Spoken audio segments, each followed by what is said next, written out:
Historical journey में आपका स्वागत है। आज का विषय है मानस शास्त्र और बौद्ध धर्म। वंदन स्वीकार करें प्रफुल्ल भालेराव का। आज हम एक ऐसी यात्रा पर सफर करेंगे जो मानव के मन के रहस्य को खोलेगा, दिमाग को छुएगा और दुनिया समाज को एकजुट करने का सही मंत्र देगा। यह है मनोवैज्ञानिक सफर जो बौद्ध दर्शन की गहराइयों और वैश्विक वैज्ञानिक सोच से रंगा है। यह कहानी है मानस शास्त्र के विद्वान सिद्धार्थ गौतम बुद्ध की और उनके विचारों की, जो आज भी मानव व्यवहार, ह्यूमन बिहेवियर और विकास को रोशनी दिखाते हैं। यह कहानी है मनुष्यता के लिए मनोविज्ञान की जरूरत की और यह कैसे जातिवाद, नस्ल भेद, रंग भेद जैसी वैश्विक बुराइयों को मिटाकर विश्व को एक बेहतर जगह बना सकता है। तो आइए इस असाधारण यात्रा को शुरू करें। लगभग 2500 साल पहले एक राजकुमार ने संसार को दुखों को समझने का संकल्प लिया। नाम था सिद्धार्थ गौतम, जो बाद में बुद्ध बने और बुद्ध ने मन की गहराइयों को खोजा। धम्मपद में बुद्ध कहते हैं कि मन ही सब कुछ है, हम जो सोचते हैं वही बन जाते हैं।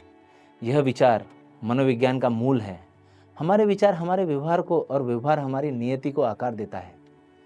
बौद्ध दर्शन में 4 आर्य सत्य, दुख, दुख का कारण, दुख से मुक्ति और मुक्ति का मार्ग, ये सिद्धांत मानव मन को समझने का आज भी वैज्ञानिक ढांचा है, जो आज भी न्यूरोलॉजिस्ट या मस्तिष्क काउंसलर के पसंदीदा प्रश्न हैं, जिनका वो निवारण अपनी वार्ता में खोजते हैं। और ये आर्य सत्य आज भी मानवीय समस्याओं के समाधान का सूत्र भी देते हैं। बुद्ध ने बताया कि दुख का कारण है तृष्णा, अनियंत्रित इच्छाएं। इसे समझने के लिए उन्होंने माइंडफुलनेस, सटिपट्ठान और मेत्ता का रास्ता दिखाया। यह आज के संगनात्मक मनोविज्ञान, कॉग्निटिव साइकोलॉजी से मिलता जुलता है। अमेरिकी मनोवैज्ञानिक डेनियल गोलमैन ने अपनी किताब इमोशनल इंटेलिजेंस 1995 में लिखा, माइंडफुलनेस हमें अपनी भावनाओं को पहचानने और नियंत्रित करने की शक्ति देता है। यह बौद्ध दर्शन का वैज्ञानिक रूप है। मॉडर्न न्यूरोलॉजी, न्यूरोसाइंस ने दिखाया कि माइंडफुलनेस मस्तिष्क के अमिगडाला यानी मस्तिष्क का एक हिस्सा जो भावनाओं, खासकर डर और आक्रामकता और भावनात्मक स्मृति को संसाधित करने में महत्वपूर्ण भूमिका निभाता है, को शांत करता है, जो तनाव और डर का केंद्र है। बुद्ध ने इसे 1000 साल पहले समझा। ध्यान के विज्ञान के जरिए हम अपने मन को शुद्ध कर सकते हैं। बौद्ध अवधारणाएं अनित्यता हमें सिखाती है कि सब कुछ बदलता है।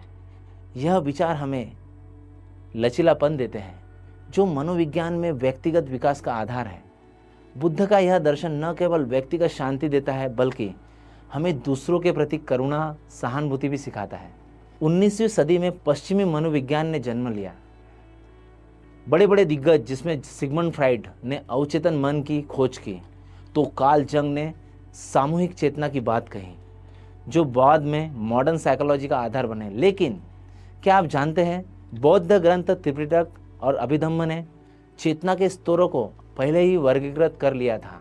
यह ग्रंथ मानव मन को 89 प्रकार की चेतनाओं में बांटता है, जो आज के न्यूरोसाइंस और संज्ञानात्मक मनोविज्ञान से मेल खाता है। अमेरिकी मनोवैज्ञानिक विलियम जेम्स ने 1890 में अपनी किताब द प्रिंसिपल ऑफ साइकोलॉजी में लिखा, चेतना एक सतत प्रवाह है जिसे हम पूरी तरह समझ नहीं सकते हैं। यह बौद्ध दर्शन की अनित्यता और अनात्मा की अवधारणा से गहरे तौर पर जुड़ा है। अनात्मा कहती है कि कोई स्थायी स्व नहीं, हमारे विचार और भावनाएं क्षणिक हैं। यह विचार आज के माइंडफुलनेस बेस्ड कॉग्निटिव थेरेपी में देखा जा सकता है, जो अवसाद और तनाव को कम करने में मदद करती है। प्रसिद्ध रिसर्च कहते हैं, वैश्विक स्तर पर बौद्ध दर्शन और मनोविज्ञान का मेल बढ़ रहा है। उदाहरण के लिए, ऑस्ट्रेलियाई मनोवैज्ञानिक रॉय बाउमिस्टर ने अपनी किताब will power rediscovering the greatest human strength 11 में इच्छा शक्ति को मन की सबसे बड़ी शक्ति बताया। यह बौद्ध दर्शन के सही प्रयास, राइट एफर्ट्स से प्रेरित है, जो कहता है कि हमें अपने मन को सकारात्मक दिशा में प्रशिक्षित करना चाहिए। आज विश्व भर में माइंडफुलनेस प्रोग्राम्स स्कूलों, अस्पतालों और कार्यस्थलों में लोकप्रिय है। ये बौद्ध दर्शन की वैज्ञानिक क्रांतिकारी पुष्टि है, जो हमें सिखाते हैं कि मन की शांति और विकास एक दूसरे से जुड़े हैं। अब सवाल उठता है, मनोविज्ञान और बौद्ध दर्शन हमें क्यों चाहिए? क्योंकि ये हमें अपने मन को समझने और मानवता को एकजुट करने का रास्ता देते हैं। ऑस्ट्रेलियाई मनोवैज्ञानिक विक्टर फ्रैंकल ने अपनी किताब मैन सर्च फॉर मीनिंग 1946 में लिखा, जीवन का अर्थ खोजने से ही इंसान को सच्ची शांति मिलती है। और बौद्ध दर्शन यह धम्म सही जीवन जीने का मार्ग से मिलता जुलता है। बौद्ध दर्शन की महत्ता, लविंग काइंडनेस अवधारणाएं हमें सिखाती है कि करुणा न केवल दूसरों के लिए बल्कि खुद के लिए भी जरूरी है। के प्रसिद्ध वैज्ञानिक अध्ययनों में गया है कि मेत्ता मेडिटेशन मस्तिष्क के प्रीफ्रंटल कॉर्टेक्स को सक्रिय करता है। सकारात्मक भावनाओं और निर्णय लेने में यह हमें केवल व्यक्तिगत विकास देता है बल्कि सामाजिक सद्भाव को भी बढ़ाता है।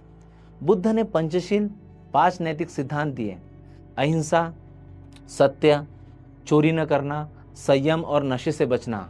ये सिद्धांत आज के सकारात्मक मनोविज्ञान पॉजिटिव साइकोलॉजी से मिलते हैं, जो कहते हैं कि नैतिक जीवन खुशी और संतुष्टि का आधार है। ये नैतिक पंचशील के सिद्धांत आज भी दुनिया भर पढ़ाए जाते हैं। अमेरिकी मनोवैज्ञानिक मार्टिन सेलिंगमैन ने अपनी किताब फ्लोरिश 11 में लिखा, सच्ची खुशी कब मिलती है? जब हम अपने जीवन को अर्थ और नैतिकता से जोड़ते हैं। यह बौद्ध दर्शन का वैश्विक रूप है। जब हम माइंडफुलनेस और करुणा को अपनाते हैं तो हम न केवल अपने लिए बल्कि विश्व के लिए बेहतर बनते हैं। यह मानवता का असली मकसद है। क्या मनोवैज्ञानिक और बौद्ध दर्शन जातिगत भेदभाव को मिटा सकते हैं? इस सवाल का जवाब है बिल्कुल हाँ। बौद्ध दर्शन कहता है कि सभी प्राणी समान हैं। मेत्ता का अभ्यास हमें सिखाता है कि हर इंसान का दिमाग और शरीर एक जैसा है, चाहे उनकी जाति, नस्ल, धर्म, देश या पृष्ठभूमि कुछ भी हो। बुद्ध ने स्वयं जाति व्यवस्था, नस्ल भेद, अंधविश्वास, कर्मकांड को चुनौती दी और कहा कि कर्म ही इंसान की पहचान है, न कि उनका जन्म। अमेरिकी मनोवैज्ञानिक गॉर्डन ऑलपोर्ट ने अपनी किताब द नेचर ऑफ प्रेजुडाइस 1954 में लिखा, पूर्वाग्रह हमारे मन की गलत धारणाओं में पैदा होते हैं। इसे खत्म करने के लिए हमें एक दूसरे के साथ संपर्क और समझ बढ़ानी होगी। यह बौद्ध दर्शन की अध्ययन, रिसर्च, संगीति और करुणा जैसे प्रैक्टिकल नॉलेज से प्रेरित है।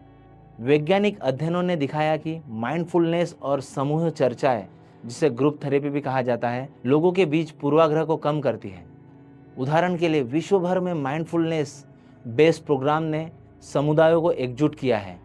ये प्रोग्राम्स लोगों को उनके पूर्वाग्रहों को पहचानने, उन्हें जोड़ने में मदद करते हैं। भारत में जहां आज भी जातिगत भेदभाव एक गहरी समस्या है, जो भारत को विश्व शक्ति बनने में एक बदनुमा रोड़ा है, बौद्ध दर्शन और आधुनिक मनोविज्ञान हमें एक रास्ता दिखाते हैं।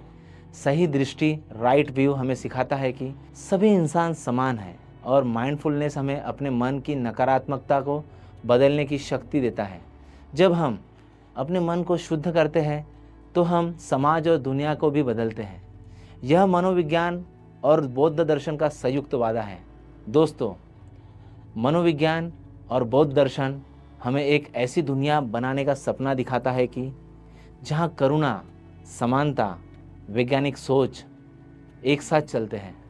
Emotional intelligence, the principle of psychology, man search for meaning, the nature of prejudice और फ्लोरिश जैसे विश्व प्रसिद्ध पुस्तकें हमें बताती है कि बौद्ध दर्शन और मनोविज्ञान का मेल विश्व को बदल सकता है।